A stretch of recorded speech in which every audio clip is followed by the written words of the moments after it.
व्यापी माया विश्वव्यापी माया तिने झाकोळली छाया तिने झाकोळली छाया तिने झाकोळली छाया तिने झाकोळली छाया सत्य गेले भोळ्यावरी सत्य गेले भोळ्यावरी अविद्येची चाली थोडी अविद्येची चाली थोडी अविद्येची चाली थोडी अविद्येची चाली थोडी आपुलेची मन आपुलेची मन करी आपण बंधन करी आपण बंधन करी आपण बंधन करी आपण बंधन सत्य गेले भोळ्यावरी सत्य गेले भोळ्यावरी अविद्येची चाली थोडी अविद्येची चाली थोडी अविद्येची चाली थोडी अविद्येची चाली थोडी तुका म्हणे देवा तुका म्हणे देवा तुम्ही कोडीही उगवा तुम्ही कोडीही उगवा तुम्ही कोडीही उगवा तुम्ही कोडीही उगवा सत्य गेले भोळ्यावरी सत्य गेले भोळ्यावरी अविद्येची चाली थोडी अविद्येची चाली थोडी अविद्येची चाली थोडी अविद्येची चाली थोडी प्रस्तुत प्राप्त प्रसंगी सेवेसाठी निवडलेला अभंग दररोजच्या पाठातील जगद्गुरु तुकोबांच्या वाच्यातील देवडीकरांच्या प्रत्येप्रमाणे 328 क्रमांकाचा आपला अभंग चालू आहे आणि अभंगाचं पहिलं चरण चालू आहे विश्वव्यापी माया तिने झाकोळली छाया झाकोळली विश्वाला व्यापून टाकणारी माया मग विश्वाला मग व्यापून टाकणारी माया म्हणल्यापेक्षा विश्व निर्माण करणारीच माया तेच निर्माण करते विश्वाला आणि विश्वाला त्याला झाकून टाकते अशा प्रकारची माया मग मायेची सिद्धी करत असताना आपण काल विचार केला तिची सिद्धी होत नाही मायेची सिद्धी होत नाही माया कोणापासून झाली नाही तिला अनादि म्हणावं लागले कोणापासून झाली ब्रह्मापासून मग ब्रह्मापासून तर ब्रह्म तर असंग आहे मग असंग असणाऱ्या ब्रह्मापासून माया निर्माण होईलच कशी संगतीच लावता येत नाही माया निर्मिती म्हणूनच तिला अनादि म्हटलेली कोणला मायेला केव्हाची तिची आधी सांगता येत मायेची आधी सांगता येत नाही म्हणून तिला अनादि म्हणले आणि दुसरं एक म्हणलो सत म्हणावं का सत म्हणून तरी नाशे असत म्हणून तरी आभासे जिने नामरूपाचे पिसे लाविले असे जग मग ते ज्ञानेश्वरी सत म्हणावं तरी नाशे सत म्हणावं तर ती नासते असत म्हणावं तर हसायली दिसायली कशी आहे मग दिसायली माया सत असताहून विलक्षण आहे पुढे सत्ता म्हणजे सत्ता सत्ता विलक्षण आता आहे का माझ्यात नाही पण त्या एका कान्यात सताच्या पहिल्या कान्यात ताच्या कान्यात असत सत असत त्याच्याहून विलक्षण असं ते विग्रह मग ते विग्रह करून लिहिलं होतं मी सत असत सत असताहून विलक्षण असं विग्रह करून लिहिलं त्या जमलं ते आणि संधी करून लिहित होतो आणखीन पुन्हा ते घोटऱ्यात कळलं म्हणून संस्कृत भाषेत तेच नियम आहे आणि ते व्याकरण आहे त्याला आणि व्याकरण आहे म्हणून तर संध्या विग्रह सगळे बरोबर करावे लागतात ते प्राण प्रतिष्ठा होती एका गावाला प्रल्हाद शास्त्री महाराज दैठण करत आणि विद्वान ब्राह्मण बरं ब्राह्मण कर्मकांडात विद्वान आहे आपल्याकडे कोर्टेकला झालं कोर्टेक ब्राह्मण विद्वान आहे ते कसा विधी करावा हे ते म्हणजे कारण काय वैदिकी शिकलेला आहे तो वेद शाळेत कर्मकांड बरं कोणतं कांड ज्ञान नाही कर्मकांड मग ते बरोबर त्याचे हातपाय व्यवहार कसे आणायचे डोळे कसे आणायचे प्राणप्रतिष्ठा या शब्दाचा अर्थ सगळं आणावं लागतं त्या देवाला. त्याला काहीच नाही, डोळा बी नाही, कान बी नाही, नाक बी नाही, काहीच नाही त्याला. पडला कुठे आहे त्याला तोंड आणि कान नाक आहे का? हे आपल्या कर्मकांडातून मंत्राच्या सामर्थ्यानं ते आणावं लागतं त्याला.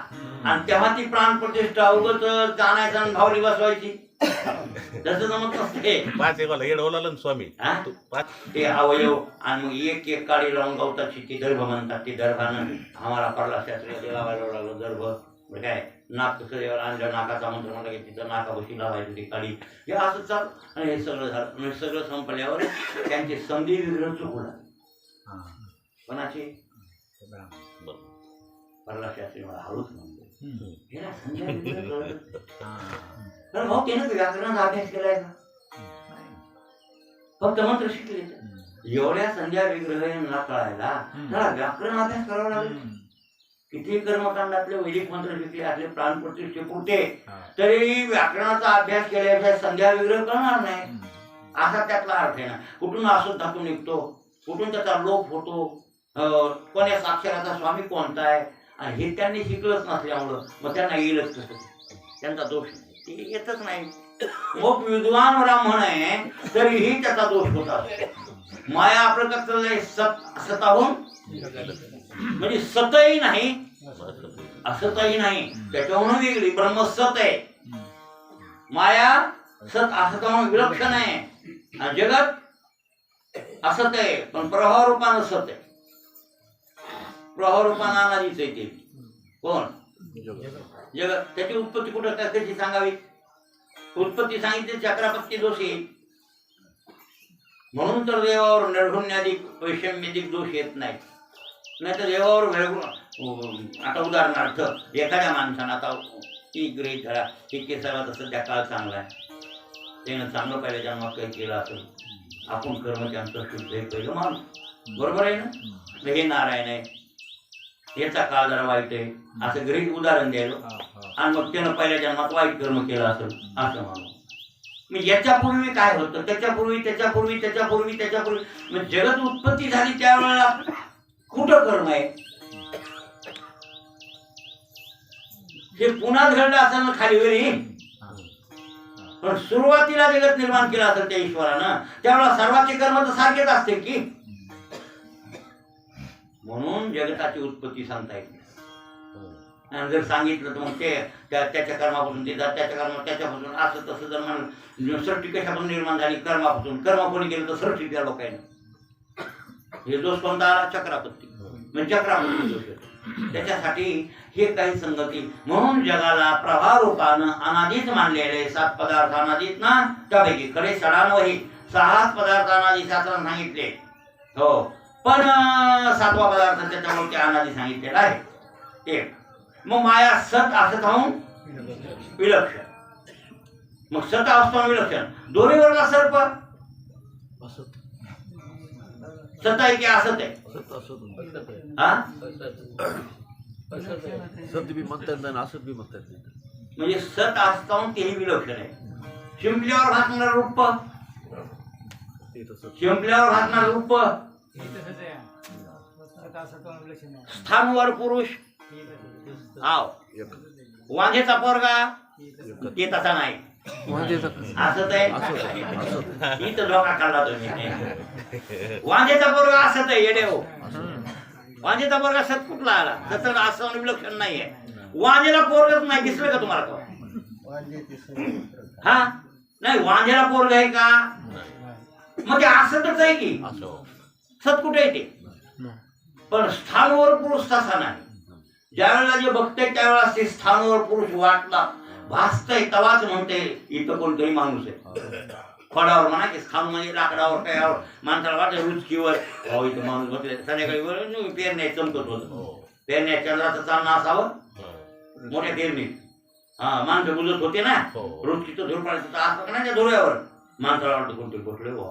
ते रुचकीचे पानं पांढरे मधात गेले असे हिरवे पानं असे संध्याकाळ टायमाला होते तो ते पानं असे होते जरा पानं आणि ते पाठीमागं पांढरा रंग आणि चंद्राचा उजेड भागून दिसतंय तिथे. धुळ्यावर कोणतरी बसले काही वाटतंय की नाही. याला स्थान पुरुष म्हणजे स्थानवर पुरुष सत असतो विलक्षण आहे. कसा असत असं ज्या वेळेला जो पाहतो त्यावेळेला त्या वृक्षीवर त्याला माणसाचा भास व्हायलाय का नाही, म्हणून सत आहे. बर, मग निरखून जर पाहिलं, चांगली बॅटरी घेऊन त्याचं ज्ञान जर झालं त्या स्थानूचं, तर तिथं माणूस आहे का नाही, म्हणून असत आहे. म्हणजे दिसतोय तेव्हा असत आहे, ज्ञान खरं झाल्यावर असत आहे. तसं वांजेच्या पोराचं हाय का काही, म्हणून असतच आहे. वांजेचं पोरग असत आहे, पण दोरीवरला सर्प सत असताहून त्याचं कारण एक आहे, रजोपहित सामान्य चैतन्य असते. रजोपहित सामान्य चैतन्य, आणि ते सामान्य चैतन्य आश्रित अविद्या, ते अविद्या इदम अशा प्रकारचं ज्ञान करून देते. लक्षात आलं की नाही, म्हणजे हे काहीतरी असं ते ज्ञान करून देते. आणि मग त्याच्यावर हे बघणाऱ्याची वृत्ती जाते, त्या वृत्तीत आभास असतो, आणि ती आभास आश्रित अविद्या ती सर्परूप धारण करते. आणि त्यावेळेला अरे बापरे तिथे काय आहे असा भास. लक्षात आलं की नाही, म्हणजे आपल्या वृत्तीत जे आभास आहे ते आभास आश्रित अज्ञान अविद्या, अज्ञान म्हणजे ते अज्ञान ते सर्परूप धारण करते. हे कालपासून 3 दिवस झाले विषय असला की तुम्हाला काय, आता राग येऊ देऊ नका, तुम्हाला राग येऊ देऊ नका, ते कळायसारखा विषय नाही का, तुम्ही ऐकलाच नाही का. ते कुठं चैतन्याचा आभास, आणि ते आभास, त्या आभास आश्रित अज्ञान ते सर्परूप धारण करते, भीती निर्माण होते. म्हणून नुसतं सर्पाचं ज्ञान होणे भागत नाही. म्हणजे रज्जूचं साक्षात ज्ञान झालं की मग ते सर्प निघून गेला.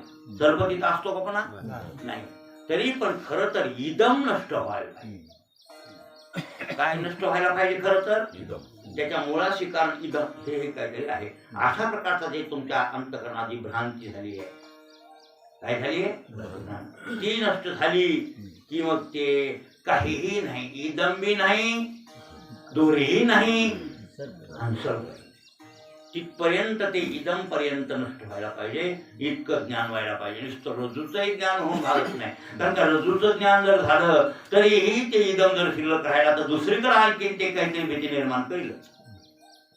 ते इदम अंशी सामान्य तर ते नष्ट व्हायला पाहिजे, असा त्यातला आणि आमच्या आणि विचारचंद्रोदयकारा संमत आहे, जेव्हा म्हणणं आहे त्यांचं ते लक्षात ठेवा. अशा प्रकारे हा इदम ते शिवाय है ना, ज्ञानेश्वरीच आहे. काय कळत नाही ज्ञानेश्वरी म्हणून सांगा तुम्हाला, ज्ञानेश्वरी काय हे नाही का, कळतच नाही ज्ञानेश्वरी, कळतच नाही. ती काय सोपी का काय कळायला, हे सगळं कळून घ्यावं लागतं तेव्हा ज्ञानेश्वरी कळते. हे ज्ञानेश्वरी विचारसागर होती मग कळते ज्ञानेश्वरी. इदम ते शिवाय मी पण एक ढाली, ते रूप पाहिजे आपले आपले आपले आपण. हो, ते इदन ते इदन हे काहीतरी आहे, हे सगळं निराकार झाला पाहिजे, याचा निकाल लागला पाहिजे, आणि त्यावेळेला ते आपलं रूप आपल्याला आणि असं शुद्ध आणि उघड, म्हणजे मग ते स्वरूप शिल्लक राहतं, दुसरं काही शिल्लक राहत नाही, हे लक्षात. आणि मग अशा प्रकारची ही माया अविद्या रूपानं, अज्ञान रूपानं आणि नटते, आणि नटून तुमच्यावर त्याची छाप टाकते. झाकुळलेली छायानाम सावली, सावली सामान्य रूपाने शब्द आहे. सावली म्हणजे छाप, तुमच्यावर पडदा, आणि पडदा म्हणल्यापेक्षा भ्रांती. काय म्हणा त्याला, भ्रांती. भ्रांती तुम्हाला भ्रांत करून टाकलंही नाही भाऊ, नाही आपल्याला सगळ्याला. कोणी शेत आपले काही शेत घेऊन गेलच नाही, आणि कसा रोड जाऊ उद्या तुम्ही, आपलं कुठे, फक्त 4 दिवस खायला दिले, बरोबर आहे. आपलं इथं आहे काय, घर आहे का, काहीच नाही. पोरं कुठं आपले, पहिल्या जन्मातले कुठे गेले पोरं, पुढच्या जन्मात हे सगळे येणार आहेत का, पण नसलं तरी मी पण माझं मी ही भ्रांती डोसक्यात बसली की नाही, ही पक्की बसली डोसक्यात. येड कोणी बसवली, त्याला नाही, ही माय त्याच्या मायेनं, त्याची म्हणायला हरकत नाही, आश्रित त्याच्या असल्यामुळे त्याचीच माया आहे. आवरी आवरी तुझी, ही आदी पुरुषाची हे माया. आधी पुरुषाची माया, किंवा ते म्हणलंय मम माया, तेच म्हणते ना स्वतःला मम माया असं जे म्हणतंय, म्हणून आपण त्याची म्हणू. त्याचा आहे काही संबंध नाही त्या मायेत ना त्याचा बिहार, ते मायेहून आलं होतं. जैसे स्वप्न माझी देखीजे, हो ते स्वप्नची साथ आपजे. हो, मग जेवण या पाहिजे तो काही नाही. काही नाही, बरोबर आहे. पण लिंबई काही तर खरं की नाही, हा? झाडा न करता लिंबई काय फाट फाट गारव्यात जाणं हे खोट आहे का? हे खरं आहे. म्हणजे सर्पदोरीवरला खोट आहे हो, पण भेपान झालेलं खोट आहे का? ऐशी नळपण- दान अरे माया. बापरे, हो, नाही का? नाही का म्हणलं किरडू तरी कापडाची, बरं लहरी येत होती असाचे, असे वाया मरते या जीवाचे श्रेयत वागेत. अर्जुन म्हणला ना देवाला, देवा हो काहीतरी सिंधू गुंडाळलं आणि त्या टेलरनं शिंप्यानं आणि ते चिंक फेकले, त्याच्यात गेली सुई. काय चिंकाता होता जरा सारपावणी मांडा मांडा असते तर काय चिंक साक्षात सरबत निघाले वाटते. आणि माणसं तसे बी आंगडे घालते कमाल ते लोकांची हो. कमाल कापड तरी चांगलं असावं, कापड मी तिथे भेटविणार असं तसलं चिंदूक ते पडले, त्याच्यात सुई ते चालला माणूस टोचली, काय सुई टोचली, बघितलं लांबून बापा चावलं. चालू लगेच चक्र सुरू झालं. लगेच चक्रा सुरू झाल्या. आता ह्या चक्रा खोट्या आहेत का? खरे किरडू कशाच आहे हे मान्य. किरडू मिथ्या आहे, लबाड आहे ती किरडू. हे किरडू लबाड आहे हो, पण त्याच्यापासून होणाऱ्या चक्रा भूल पडलेली लहरी, लहरी म्हणजे कळलं का चक्कर, त्या खोट्या आहेत का सांगा? हा होई नाही भाऊ, खरे पोरग मेलं कोणाच, भाकर बी खात नाही, जेवतही नाही, आणि काय हे खोट आहे का?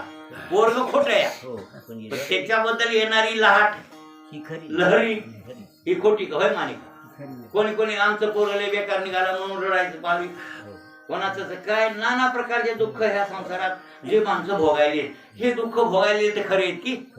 बरोबर आहे ना? आणि ते दुःखाचं अधिष्ठान मात्र खोट आहे. दुःख जिथून व्हायले ते कसं आहे? खोट आहे, मिथ्या आहे. पण मिथ्या असूनही बरं काय ती सत्य दाखवायली. कोण? हा, तिने हे खरं करून दाखवलं नाही भाऊ, तिनं खरं करून दाखवलं म्हणून भ्रांती टाकली आपल्यावर. काय टाकली? तिने झाकळली छाया म्हणजे तुकाराम महाराज, किंवा कायला झाकळलं असं ऐका. मग आता अर्थ पसंत काया म्हणजे जीव चैतन्याला आवरण टाकलं, काय अडचण नाही. झोप लागल्या झोपन दिसे पायी, हा जागे झाल्या दिसतच नाही, नाही तैसी माया आतरकी गेली, हो न पडे ठाई सुरणारा. बघा बघा नाही भाऊ काय हो. देवाधिकारा सुद्धा तर्कात येत असे अतर्क माया. म्हणून तरी मला केला साहित्य शास्त्राचा तो तुका म्हणे हुडा नाही, एका जनार्दनी हुडा ते केला साहित्य शास्त्राचाच चुराळा झाला, पण ती माया कळली नाही. आबा बाबा बायको मोठी घेतले मुसळ आगे बायको नको मारू, तुझे वाचलो नेतो चालू. बायकोने तळा गरवार केला, मनीचा मनोरथ पूर्ण झाला. एका जनार्दनी हुडा आणि केला साहित्याचा चुराळा. अशी बायको मोठी ती माया, मुसळ घेऊन पाठीमाग आणि अशी आपल्यावर भ्रांती तिने टाकलेली आहे. तिने झाकुळली ती भ्रांती शास्त्रामध्ये 5 प्रकारची सांगितली. पण आता त्याच्या फाटीपोडीत बसलो, आणखीन ते वेदांत विषय नामत बसतंय. आणि मग काही लोकांना असं होईल की सगळ्या लोक हे सामान्य कळत नाही सामान्य लोकांना, मग त्यांना ते कंटाळवाणं वाटेल.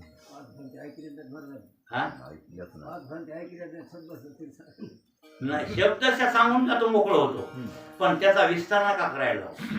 काय भेद भ्रांती, विकार भ्रांती, हा दोन झाले. संग भ्रांती हे झाले 3. आत्मभ्रांती आणि ब्रह्माहून जगत सत्यत्वाची ब्रह्माहून भिन्न जगत त्याच्या सत्यत्वाची भ्रांती. किती झाले ह्या? 5. आता याचा विस्तार करायचा म्हणताल तर मग आणखी 5 दिवस मोठे. किती? एक पॉइंट जर सांगायचा मला भेद भ्रांती, त्याच्यात होणारे भेद किती प्रकारचा, किती प्रकारचा भेद आहे? आणि काय नाही ते नाही. जीव जलाचा भेद, जीव हा हे किती आहे सांग? कोणता कोणते? नाही नाही जीव जीवाचा, जीव जलाचा, हा हा जड ईश्वराचा, जीव ईश्वराचा. नाही बा अजून काय झालं? भागून घ्यायचं की एखादं भागून घेता कसं कसं फुकट जमल भागून घ्या. पहिला नीट सांग सांग. जीव आहे, जीव ईश्वराचा भेद एक, हा जीव जडाचा भेद दोन, जड ईश्वराचा भेद तीन, जड जडाचा भेद चार, आणि एक राहिला आणि जीव जीवाचा भेद. जीव जीवाचा किती झाले? ही भेद भ्रांती पहिली, ही पहिली आहे. ह्याच्यानंतर विकार. आता मग ह्याचा विस्तार करायचा म्हणल्यावर आणखीन 5 दिवस लावाल की नाही? नाही सहजच 5 दिवस लावतो. आणि 5 दिवस लावून सांग आणि त्या जीवाला सापडून टाक त्या आपल्या सावलीनं. मला वाटते भ्रांती माया नाव दोन आहेत वस्तू. भ्रांती ही मायेची सावली आणि ही सावली झाकुळली. विश्वव्यापी माया आणि तिने झाकुळली छाया. आपली भ्रांती आपल्यावर झाकुळली म्हणजे टाकली असा त्याचा अर्थ आहे. आणि म्हणून काय नुकसान झालं? ते सत्य स्वरूप होतं ते गेलं भोळ्यावरी. तुकाराम मला त्याला भोळ्यावरी म्हणले. भोळ्यावरी गेले म्हणले कारण कळलं काय? ते डोसक्यातलंच निघून गेलं, ते नगण्य झालं. म्हणजे आमच्या गणितातच राहिलं नाही ते कोण सत्य. भोळेपणावर गेलं म्हणजे कळलं, विसरून गेलं. आमच्या डोसक्यातलं ते विसरून गेलं. माणसं म्हणतात ना भोळा माणूस हो ते विसरू. काय काय माणसं खरंच महाराज कशी काय डोसक्यात कमी असते की काय नाही. विसरू जो धनंजया तेची मुळे आज्ञा. याचा अर्थ विसर पडणे म्हणजे भोळ्यावर जाणे. म्हणजे त्याचा विसर पडला. कोणाचा? त्या सत्याचा. आणि जगात सत्य तेच एक सत्य. सत्य तू सत्य तू सत्य तू विठ्ठला. आणि कागा हा दाविला जगला काळ जणवाय भांडल्या. जगात सत्य कोण आहे? फक्त हा सत्य. तीनदा म्हणल्या सत्य तू सत्य तू सत्य तू. त्या पांडुरंगाला म्हणल्या सत्य तू सत्य तू सत्य तू, तू फक्त सत्य. आणि कागा हा दाविला जगदाका. हे कशाला खेळ दाखवला देवा आम्हाला असं जरा काही भांडू लागलं. मग जगामध्ये सत्य एकच आहे. ते कोण? माया. सत असतो विलक्षण भगवान म्हणतो. फक्त सत्पदार्थ कोणता आहे? आता तिथं सत्पदते ब्रह्म, चित्पदते माया आणि अनंतपदी दया म्हणते हरी. त्याचा अर्थ कसा लावा बघा ना. ते 3 पदाचा अर्थ नाथांनी असा सांगितला. सत्पद ते ब्रह्म विनायक भाऊ म्हणून सच्चित आनंद आहे. आता त्या सच्चित आनंदाला नाथांनी काय सांगितलं माहिती का? सत्पद ते ब्रह्म आहे, चित्पद ती माया आहे आणि आनंद पदाला हरी म्हणतात. असा अर्थ लावलाय कोणी? एकनाथ महाराजांनी. पण सच्चित आनंद हे तिन्ही पद खरं तर ब्रह्माचेच आहेत. कोणाचे हे पद? पण हे तिन्ही माईक आहेत. हे तिन्ही माईक आहेत. हे निश्चित खरं आहे. आणि हे माईक कसे आहेत त्याच्यासाठी अमृत अनुभव ऐकावा लागतो. काय ऐकावं लागते? हा कोणाचं? पण माईक आहे ते कल्पित नाही. माईक आहे सत. त्याच्या विरुद्ध असत पदार्थ असल्यावर सत म्हणायला पाहिजे होतं. जगात असत कुठे? ज्ञात्यासमोर. अज्ञानासमोर असत आहे. ज्ञात्यासमोर असत आहे का? ना असत नसेल तर आम्ही सत काऊन म्हणावं? उडालं का राहिलं? आता तसं नाही ना. आम्ही पदाचं विवरण करायला होत ना. सत्पद तुम्ही म्हणाले ना, मग सत्पद आमच्या समोर नाही का? नाही. असत हे चित म्हणजे जड असायला पाहिजे होतं आमच्या समोर. जड असायला पाहिजे होतं तेव्हा आम्ही त्याला चित म्हणलो असतो. पण आमच्या समोर जड वस्तूच नाही तर आम्ही चित तरी कोण म्हणायचं? आणि आनंद पद आहे. दुःख असायला पाहिजे होतं तत्सापेक्ष. आनंदाचं सापेक्षता कशात आहे? दुःखात आहे. चैतन्याची सापेक्षता कशात आहे? जडात आहे. बरोबर आहे ना? आणि असताची सापेक्षता सत्यात आहे. म्हणून आमच्या समोर असत नाही म्हणून आम्ही सत मानणार नाही. आमच्या समोर जड नाही म्हणून आम्ही चित मानणार नाही. आणि आमच्या समोर दुःख नाही म्हणून आम्ही आनंद म्हणणार नाही. या अमृतानुभवामध्ये सिद्धानुवादामध्ये ज्ञानेश्वर महाराजांनी सांगितलं, असताची व्यावृत्ती सत म्हणून सुटती, जडाची समाप्ती चिररूप ऐसे, दुःखाचे सर्वनाशे, सुख म्हणून यायचे, निगतीने विश्वासे प्रभूचे. बरं काय, तर हे तिन्ही पद बरं काय, हे ब्रह्माचे हे नव्हती, हे शेष विचाराचे, हे ब्रह्मस्वरूपाचे वाचक नाहीत, फक्त हे विचाराचेच आहेत. हे विचाराचेच आहेत असे माऊली म्हणले. नव्हती हे शेष विचार आहे, हे ब्रह्मपदाचे वाचक नव्हती. मग हे कसे? ते विचाराचे शेष आहे, म्हणजे बोलण्यातल्या भाषेतले. आणि जेवढं बोलणं तेवढं माईक आहे की अमाईक आहे, मग मिटलं. मग सच्चिदानंद कसं झाला? मग शेवटी सिद्धांत समोर, आपल्या समोर सच्चिदानंद ब्रह्मपद आहे आणि रूपानी नाव मायेची पद आहे. 5 पद आहेत ना. मग आपल्या अज्ञानासमोर सच्चिदानंद पद काय? कोणाचे? ब्रह्माचे. आणि रूपानी नाव मायेचे, हे आपल्या अज्ञान्या लोकांकडे. पण जे शुद्ध लोक आहेत, ज्ञानी लोक आहेत, त्यांच्याकडे सच्चिद आनंद हे सुद्धा माईक आहे, असा त्यातला कळलं. हे असं खोल कळत नाही हो. हे लय अवघड विषय, हे इतका सोपा विषय समजू नका. हे ह्याला विचार सागराचे पाठ ऐकावे लागतात मला. हे विचार छाया, छाया बरं. छाया म्हणजे मायेची सावली बघा, भ्रांती. काय म्हणून तर भ्रांतीची समोर गेली दिसू लागली.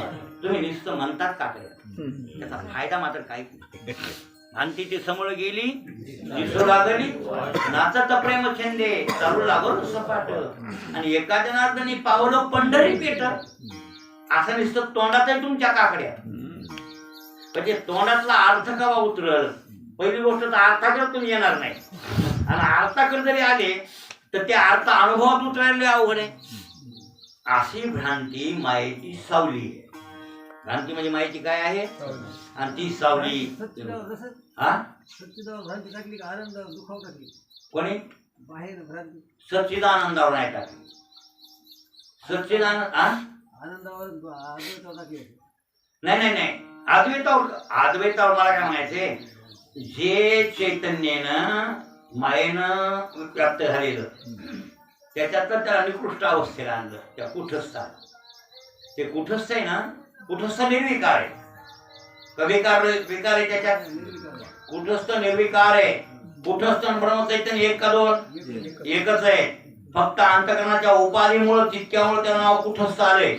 आणि ते कुठस्थ ज्या टायमाला त्या माय कार्य अंतकरणात प्रविष्ट झालं, म्हणजे फोकस आभासलं, त्या त्या आभासावरतीनं आच्छादन केलं. कोणी? हा, मग तिथं आनंद आहे ना. हा, सच्चिदानंद भ्रांती, सच्चिदानंद पद हे खरं तर माईक म्हणलं सोडवलं तुम्हाला. हा, आनंद पदावर, हा, सच्चिदानंद नाही, सत्तावर नाहीच ना. सतच आहे ते. चिदावर ज्ञान प्रकाश आहेच ना. ज्ञान हे सुद्धा माईक आहे. ज्ञानालाच पुन्हा अज्ञान दशेत आणलं ना. ज्ञान असलेल्या अवस्थेला काय त्याने कशावर आणलं? अज्ञान दशेवर आणलं. आपल्याकडे ज्ञान होतच नव्हतं. ज्ञान स्वरूपच आहेत आपण, पण ज्ञान स्वरूप असणारे सुद्धा अज्ञानात आले का? वृत्तीतलं ज्ञान. बरं, कोणतं ज्ञान? वृत्ती ज्ञानाला आवरण घालती येते. निवृत्तीतल्या ज्ञानाला आवरण घालू शकत नाही. निवृत्तीतलं ज्ञान त्याच्या पलीकडे, तिच्या पलीकडे आहे. कोणाच्या? मायेच्या. अशी विश्वाला व्यापून टाकणारी माया तिने झाकुळली छाया, आणि छाया झाकुळली म्हणजे भ्रांती टाकली. म्हणून सत्य असणार परब्रह्म आपलं स्वरूप ते वळ्यावर गेलं. वळ्यावर गेलं म्हणजे विसरलो.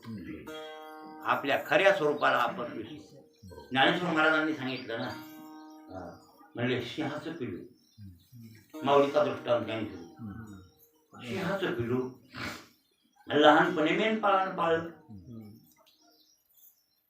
मेंढ्यावाल्यानं हो. लहानपणी मेंढ्याची सवय लागली. मेंढ्याच्या संघ मग मी सिंह आहे येतं कारण मेंढ्याला फाडणार आहे, पण त्या गोष्टीला ते विसरलं. विसरले.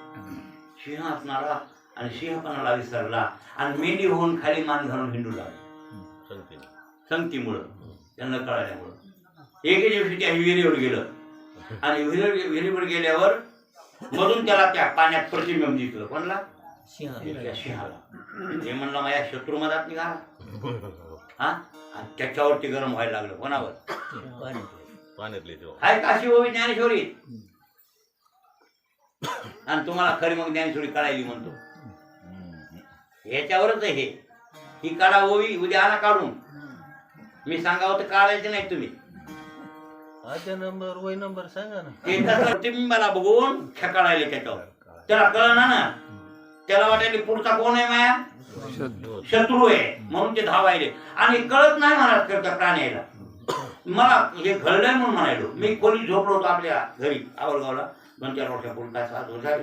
आणि खोली ती आमची काच असे आता आहे इथं हे टाकले वनवे. त्याचं नाव काय? म्हणजे मला दिसतंय बाहेरलं, पण बाहेरला मधाचं नाही दिसत.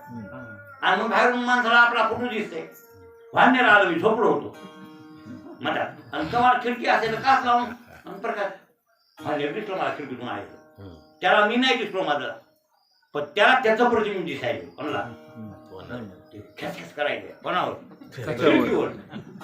मला खेसखेस करायचे त्याला तुम्ही नाही दिसायला, पण त्याला त्याचं प्रतिबिंब दिसू लागलं. आणि त्याला असं दाती दिसलं, असे करायले, असे हात करायचे. ते वरचीवर. मी म्हणला आता खिडकी फोडते. चिरडलं तर खिडकी फोडील मी, त्याला काय? ते भांडण्यात आणि त्याच्या मनात आलं तर मला असं हो नये त्याच्यासाठी थोडं उठलो कवाड उघडलं. आधी दांडकं हातात घेतलं, घ्यायचं नाही अंगावर असं दांडक्यानं आपटिलं की गेलो. म्हणजे एवढं खरं की त्याला खिडकीत त्या काचात आपलं प्रतिबिंब दिसू लागलं आणि प्रतिबिंबाला ते भांडू लागलं वाढणं. तसा सिंह प्रतिबिंबाला भांडते, पण आपल्या खऱ्या सिंह स्वरूपाला विसरला का नाही तो? हा, आणि मेंढी होऊन राहू लागला. तुमची आमची गती झाली. ज्ञानेश्वरीतली ही ओवी उद्या हुडकून आणा. कोण आणते हुडकून? माऊली. कोण? ते आऊत आणि आपल्याला झाकून टाकले त्या मायेनं. आणि झाकून टाकल्यामुळं, भ्रांतीचं पडदा टाकल्यामुळं आपल्या खऱ्या स्वरूपाला आपण विसरलो. मग आपलं जे सत्य स्वरूप आहे, ब्रह्मस्वरूप आहे, हे स्वरूप आपलं भयावर गेलं. भयावर गेलं म्हणजे विसरवणुकीत गेलं, नगण्य झालं. म्हणून तर त्या कृष्ण परमात्मा म्हणले ना, अर्जुना काय सांगावं, हो तैसा हृदयामध्ये मिळावं, आस्था सर्व सुखाचा आराम, का भ्रांता शिकाम विषय. काय रे म्हणले ते लोक, सर्व सुखाचा आराम राम मी हृदयात आहे. आणि हे हृदयात असताना विषयातून आनंद घ्यायला पळायले ते लोक. आणि विषयातून आनंद घ्यायला पळायले तिथं तर दुःख आहे. कुठं? विषयात दुःख आहे का आनंद आहे? दुःख आहे. मग जो आनंद विषयातून घ्यायला विचार करतात तिथून दुःखच येईल. आणि तिथं आनंद नाहीच. आनंद असता तर दुःख व्हायला पाहिजे नव्हतं. तिथून तर दुःखच येते. आणि काही कालापुरता आनंद वाटत जरी असेल तर ते आत्मानंदच प्रतीत होते, म्हणजे प्रतिबिंबित होते. लक्षात आलं की परावर्तित होते असं म्हणा की. जसं भिंगाचा उजेड पडते भिंतीवर आणि भिंतीवर पडलेला प्रकाश त्या खोलीत पडते, त्याला म्हणतात परावर्तितपणा. त्याप्रमाणे आपलाच आनंद, आत्मानंद त्या विषयातून परत आल्यासारखा. पोराला नोकरी लागली, पोरग पुन्हा बापाला म्हणला तुम्हाला जीप घेऊन देतो, पोरानं जीप घेऊन दिली, बाप जीप मध्ये बसून हिंडू लागला. त्या टायमाला कसं वाटतंय? हा, आम्ही शिकवलं पोराला, डॉक्टर केलं बघा, पण पोरग आम्हाला विसरत नाही, आम्हाला देव समजित आहे. आणि असं आहेत ना काय पोरं. तैसे विषयी सुख आहे, हा, तैसे विषयी सुख आहे, हा. ते बोलण्याची सारखे नव्हे. हो, का विदुष पुरणे न पाहे जगा जगामध्ये विजेच्या उजेडाने जगातला व्यवहार होत नाही, त्याप्रमाणे विषयात सुख नाही. पण एक मुलानं तितक्या पुरतं तुम्हाला चांगलं केलं, चांगलं असं पाय जोडले, हे ते पुढी पुढी केलं सुनानं, तितक्या पुरतं बरं वाटतंय का नाही? बरोबर आहे ना? बरं वाटते. आणि एखाद्या वेळेस मग तेच पुन्हा विरुद्ध गेली, सुनाचं ऐकून विरुद्ध गेलं, ती बाई बाहेरली असती, ती बाई बाहेरली म्हणली तुम्ही यायला करतात म्हणजे म्हाताऱ्याला काय करायचं आता गाडीने हे ते. हा त्याला कुठं कोण्या गावाला जायचं उगवतच काही आपला पैशाचा खराबा करता तुम्हाला कळत बी नाही असं धून केलं कोणी याला सोडा अंगण मारत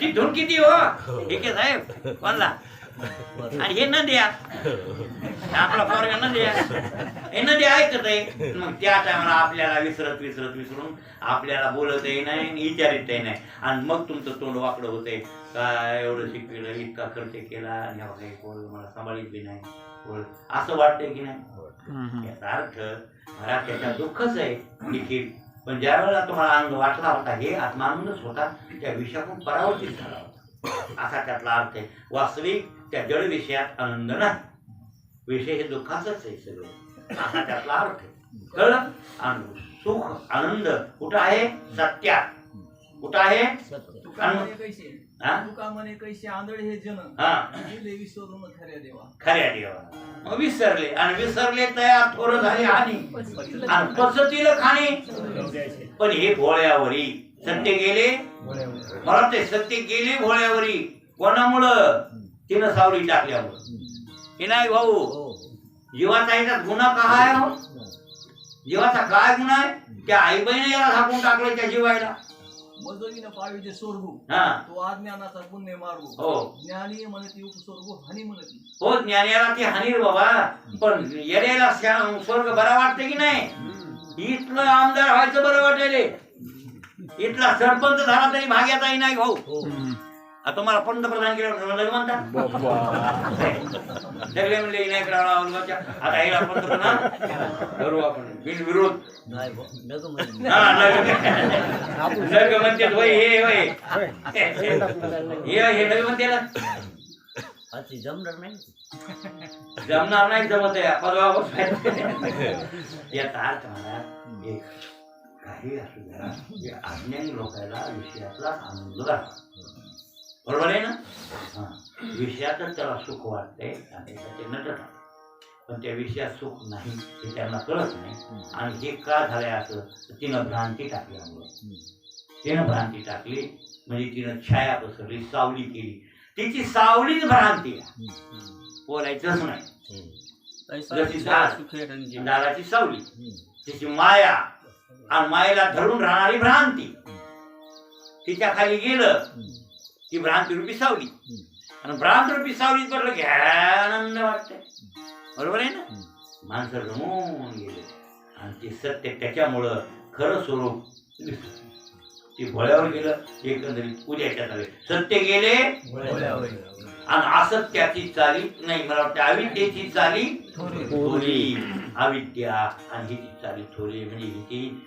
चाल मोठी झालेली आहे म्हणून तिचा बळीवापणा झाला सत्य भोळ्यावर गेल्यामुळं त्याचा विचार आणि जरा आता थोडं सोपं सांगतो आवड